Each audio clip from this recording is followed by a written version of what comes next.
வணக்கம். Welcome to கதை திரட்டு audio books.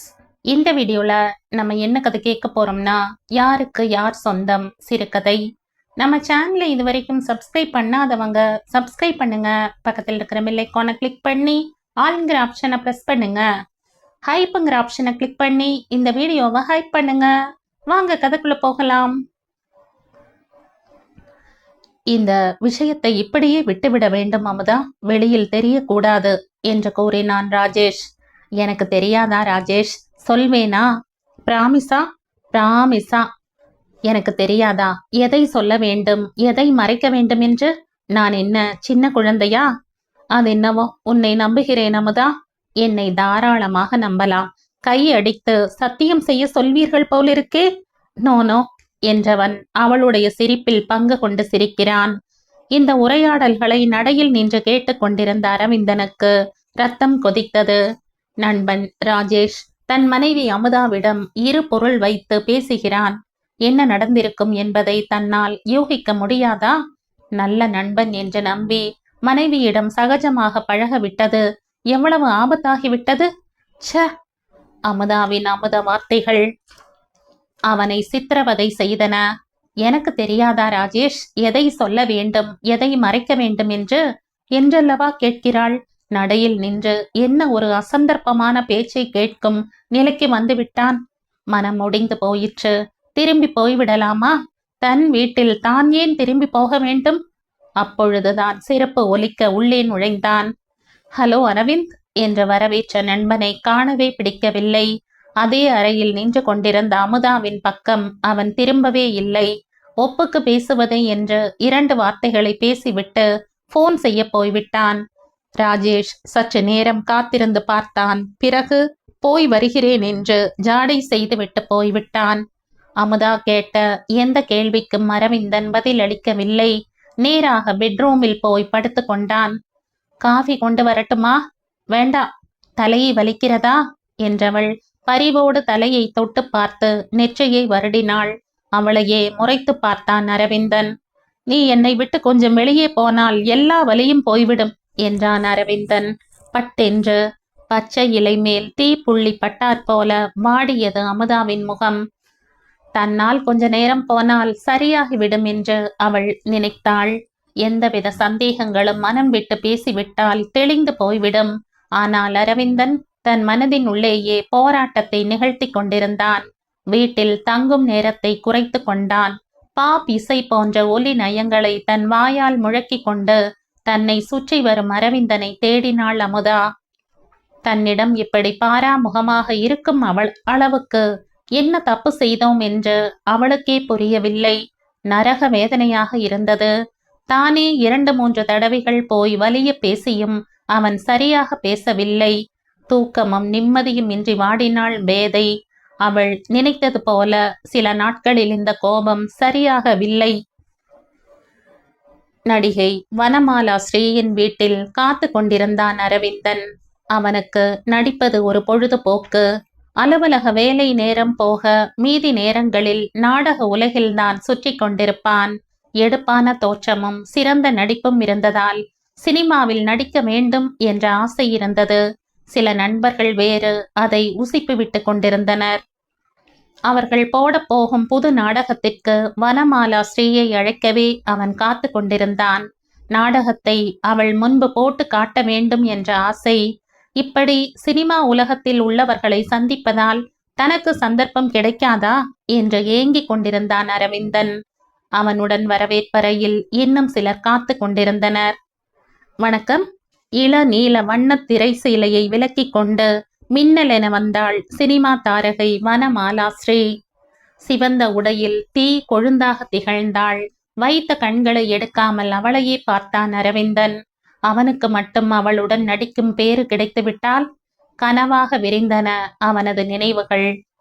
வந்தவர்களிடம் பேசிக் கொண்டிருந்த அவள் அவன் பக்கமாக திரும்பி, இவர்களிடம் பேசிய பின் தங்களிடம் நிதானமாக பேசலாம் அல்லவா? அவசரம் ஒன்றும் இல்லையே.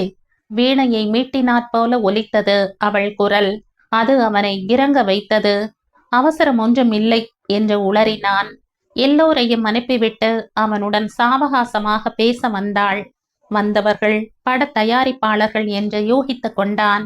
அவனிடம் பேச வந்த பொழுது வெண்மை உடைகளை உடுத்தி கொண்டு வந்தாள். சட்டென்று மாறுபட்ட இந்த அலங்காரத்தில் இவள் எப்படி மின்னுகிறாள் என்று நினைத்தான் அரவிந்தன். இனிமேல் எனக்கு மாலை 4 மணிக்குத்தான் ஷூட்டிங், அதுவரை ஓய்வுதான் என்று பேசத் தொடங்கினாள் வனமாலா ஸ்ரீ. அவன் வந்த விஷயத்தை கூறினான். தன் செக்ரட்டரியை அழைத்து நாடகம் நடக்கும் தினத்தில் தனக்கு என்ன நிகழ்ச்சி இருக்கிறது என்று கேட்டு தெரிந்து கொண்டாள். பிறகு அதை மாற்றிவிடும்படி கூறினாள். அரவிந்தனுக்கு ஒரே மகிழ்ச்சி. அதனால் அவன் தன் நாடக அனுபவங்களை வேடிக்கையாக விவரித்தான். இவ்வளவு கவர்ச்சியான தோற்றம் கொண்ட நீங்களே ஏன் நடிக்க சினிமாவுக்கு வரக்கூடாது என்று அவளே கேட்கும்படி சுவையாக பேசினான். இவ்வளவு அருகில் அந்த சந்தர்ப்பம் காத்து கொண்டிருக்கும் என அவன் நினைக்கவே இல்லை.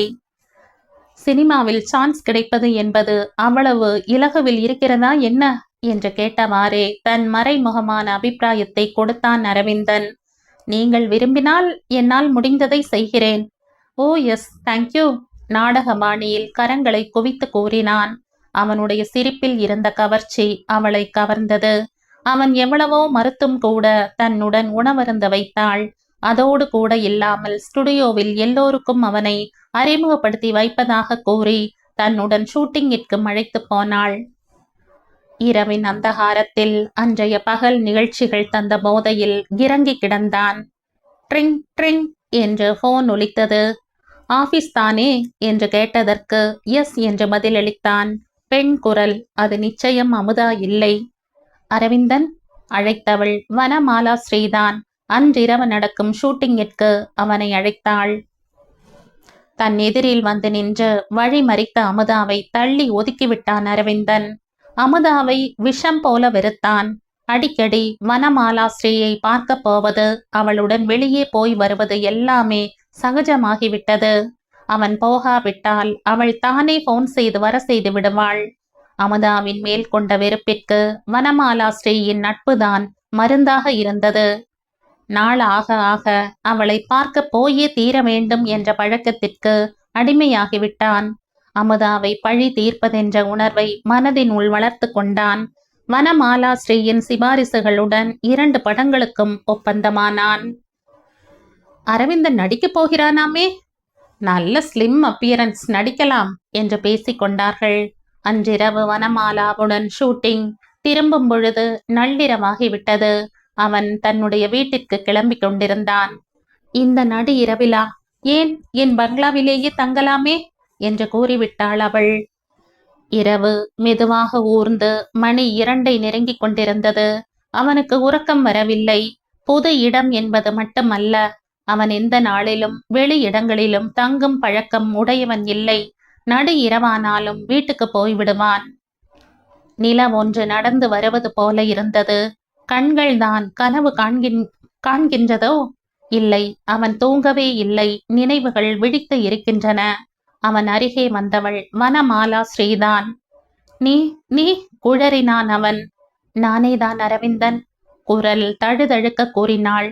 ரசிகர்களின் கனவுலக கன்னியான வனமாலாதான் உங்கள் முன்னால் காதலுக்காக நிற்கிறேன். காதலா? இதென்ன பேர்த்தல்? சீறினான் அரவிந்தன். அவன் அருகே நெருங்கி உட்கார்ந்தவள் அவனது தோளில் கரத்தை போட்டு கொண்டாள்.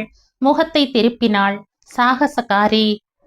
வானா, என்ன இதெல்லாம்? நீ கண்ணசைத்தால், விரலை சுட்டி காண்பித்தால் எவ்வளவு பேர்கள் உன் காலடியில் விழுவதற்கு தவம் கிடக்கிறார்கள்.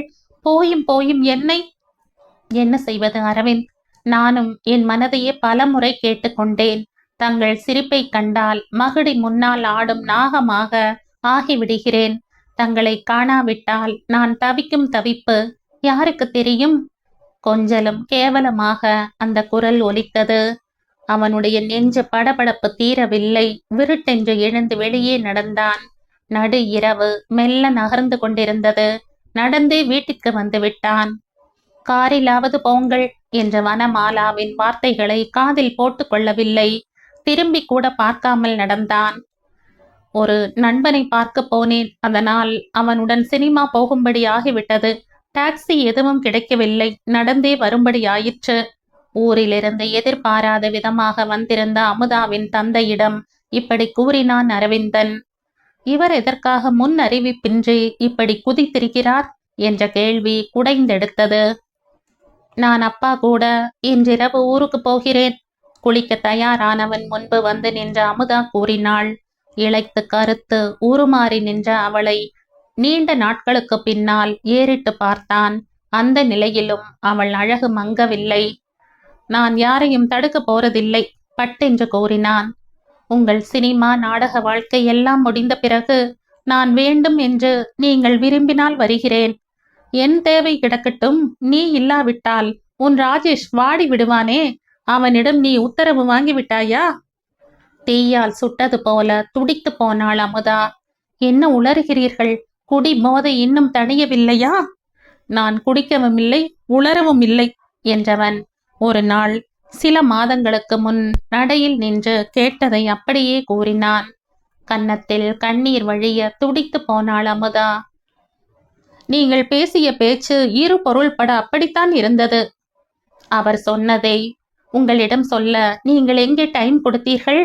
ராஜேஷின் மனைவி இறந்து விட்டதாகத்தானே நினைத்து கொண்டிருந்தோம். ஆமாம், அதுதான் இல்லை. அவன் மனைவி உயிரோடு பைத்தியமாக மனநோய் விடுதியில் இருக்கிறாள். என் ஒன்று விட்ட அக்கா தன் பெரிய மாமியாருக்கு சித்த சுவாதீனம் இல்லை என்று சேர்க்க இங்கே வந்திருந்தாள் இல்லையா? வந்திருந்தாள். மேலே சொல்லு. நாங்கள் மனநோய் விடுதிக்கு போன பொழுது ராஜேஷ் அங்கே வந்திருந்தார். அப்பொழுது எனக்கு இந்த உண்மை தெரிந்தது. ராஜேஷ் இன்னொரு கல்யாணம் செய்து கொள்ளப் போகிறார். புது மனைவியின் வீட்டினருக்கு இது தெரியக்கூடாது என்று என்னிடம் அப்படி பேசினார். அர்த்தம் அனர்த்தமாகிவிட்டது. அழுதாள் அமுதா. தனக்குரிய மலர் மற்றோர் மலரை தன்னிடம் அழைத்ததென்று எண்ணி தான் வேறோர் மலரை நினைக்க பார்த்தது எவ்வளவு வேதமை! அமுதாவின் கரங்களை பற்றி கொண்டான்.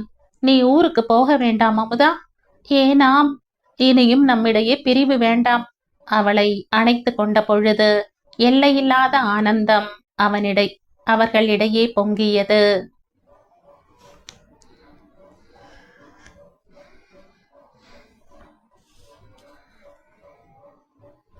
இதோடு இந்த கதை முடியுது.